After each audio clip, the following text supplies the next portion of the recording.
Hey guys, तब हम हमारे फोर्थ टॉपिक की तरफ प्रोसीड करें जिसका नाम है tackling the problems reforms in Indian agriculture. अब जैसे वो प्रॉब्लम्स तो थी इंडियन एग्रीकल्चर में, लेकिन उसको सॉल्व आउट कैसे करें, उसको कैसे टैकल करें। इसमें क्या है, हमारे उस समय 3 रिफॉर्म्स थे। Technical reform, institutional reform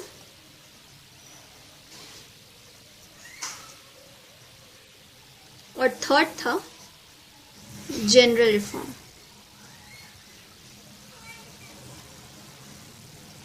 technical reform, institutional reform और जनरल रिफॉर्म। पहला हम देखते हैं कि टेक्निकल रिफॉर्म में क्या क्या चीजें आती थी। पहला है use of HYV seeds. HYV seeds, HYV seeds क्या होती हैं? हाई यील्डिंग वेराइटी, ये था इसका फुल फॉर्म। लेकिन ये कैसे यूज होता था? ये सब सीड्स ना ग्रीन रिवॉल्यूशन, ये जो HYV सीड्स थे ये ग्रीन रिवॉल्यूशन के बाद आया, ठीक है। इसने क्या किया, इसने boosted the production of wheat and rice. पहले प्रोडक्शन कम होती थी तो ग्रीन रिवॉल्यूशन ने ये HYV सीड्स का लाया जिससे प्रोडक्शन व्हीट और राइस का बढ़ गया, ठीक है। ये था use of HYV seeds. Next है use of chemical fertilisers. Chemical fertilisers क्या करते थे? केमिकल फर्टिलाइजर्स एक्चुअली ये करते थे, ये प्रोडक्टिविटी को बढ़ाने में हेल्प करते थे, ये प्रोडक्टिविटी को इंक्रीज करते थे। जैसे आप कंपोस्ट मैन्योर, एक तरह का केमिकल फर्टिलाइजर, ये क्या करता था? सेम प्रोडक्टिविटी को बढ़ाता था, ठीक है। बहुत सारे केमिकल्स यूज हुए हमारे प्रोडक्शन को बढ़ाने के लिए, बहुत सारे। ये था use of chemical fertilisers. Next है use of insecticides and pesticides. अब आपको तो पता ही होगा इंसेक्टिसाइड पेस्टिसाइड का क्या काम है। ये क्या करते हैं? क्रॉप को प्रोटेक्ट करते हैं, ठीक है, प्रोटेक्ट द क्रॉप। इनको यूज किया गया था ताकि जितने भी डिजीजेज है, इंसेक्ट्स हैं, उन सब से क्रॉप्स को प्रोटेक्ट कर सके फ्रॉम डिजीजेस एंड इंसेक्ट्स। ये काम था इंसेक्टिसाइड्स और पेस्टिसाइड्स का। नेक्स्ट है scientific farm management practices. Scientific management practices का मतलब क्या हुआ? उस समय ना क्या के प्रोडक्शन बढ़ाने के लिए क्रॉप रोटेशन, अच्छा से सीड्स सेलेक्ट करना, सिलेक्शन ऑफ सीड, ये सब को, ड्राई फार्मिंग, ये सब प्रैक्टिसेस को ना एकदम बहुत ही जुडिशियसली किया गया, बहुत ही अच्छे से किया गया। ये सब साइंटिफिक फार्म मैनेजमेंट थे ताकि प्रोडक्शन बढ़ा सके, ठीक है। ये था टेक्निकल रिफॉर्म्स। नेक्स्ट है हमारा इंस्टीट्यूशनल रिफॉर्म। इंस्टीट्यूशनल रिफॉर्म्स के अंदर क्या क्या आते हैं? पहला है regulation of rent. Regulation of rent का क्या मतलब? मैंने जैसे आपको बताया था कि जो जमींदार थे ये फार्मर्स से रेंट लेते थे, लेकिन फिर क्या हुआ कि जो फार्मर्स को था, गवर्नमेंट ने फिक्स कर दिया कि उनको सिर्फ 1/3 of the value of crop देना होगा। जो क्रॉप की वैल्यू होगा उसका 1/3 रेंट ही देना पड़ेगा उनको, जमींदार वगैरह को। तो इससे एक बार उनको प्रॉफिट होता था, उनको जैसे इलीगल एक्सटॉर्शंस उनको फेस नहीं करना पड़ता था।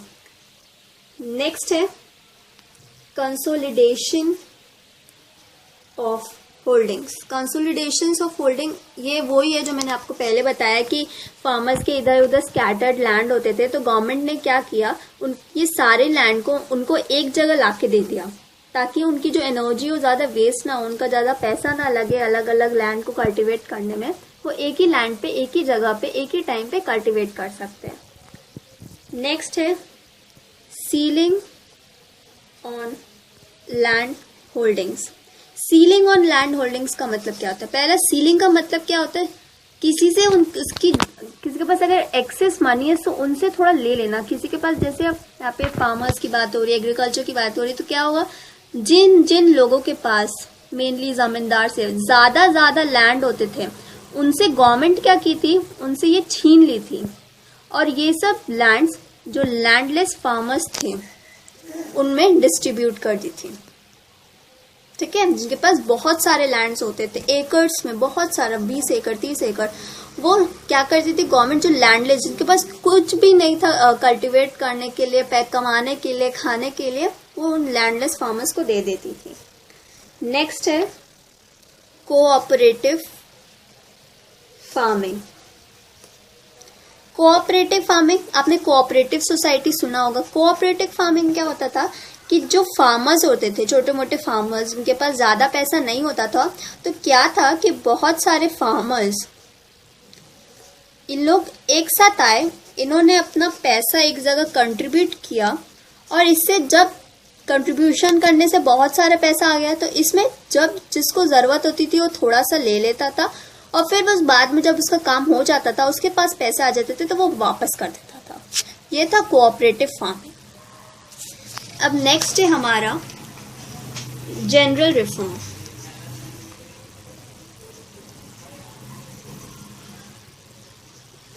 जनरल रिफॉर्म्स में क्या क्या आते हैं?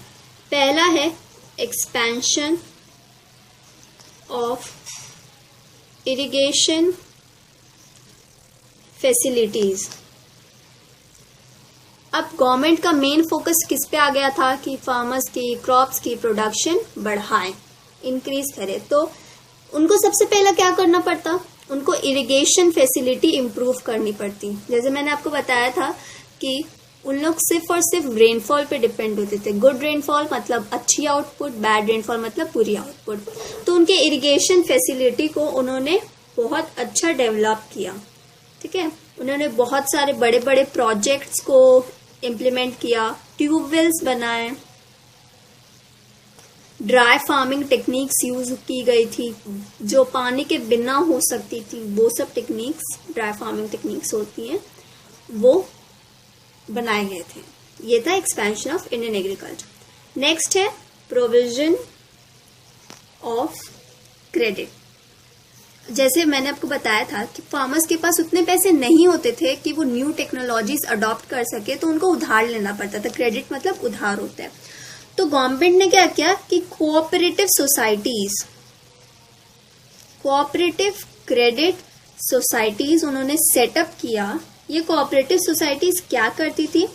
फार्मर्स को एक मॉडरेट रेट ऑफ इंटरेस्ट देना पड़ता था जो लोन वो लेती थी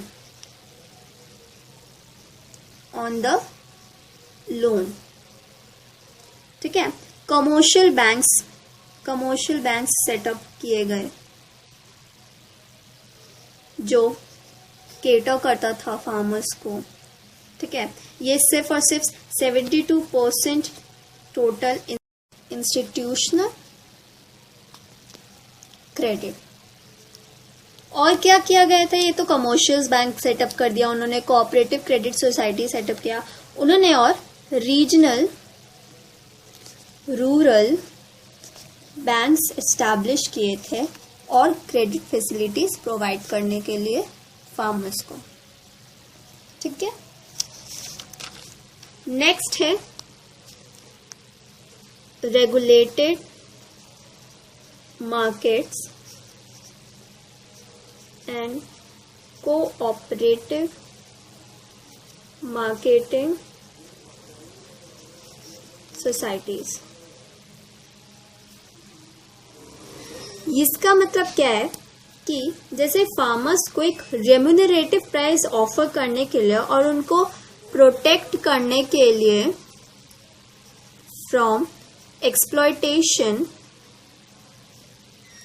बाय मिडिलमैन,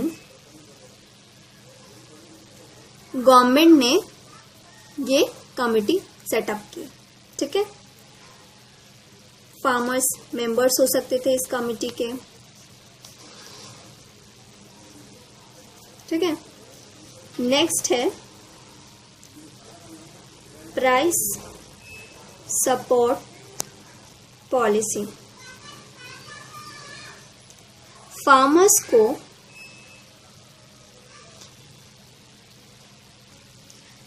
को एक मिनिमम प्राइस ऑफर करता था। कौन करता था?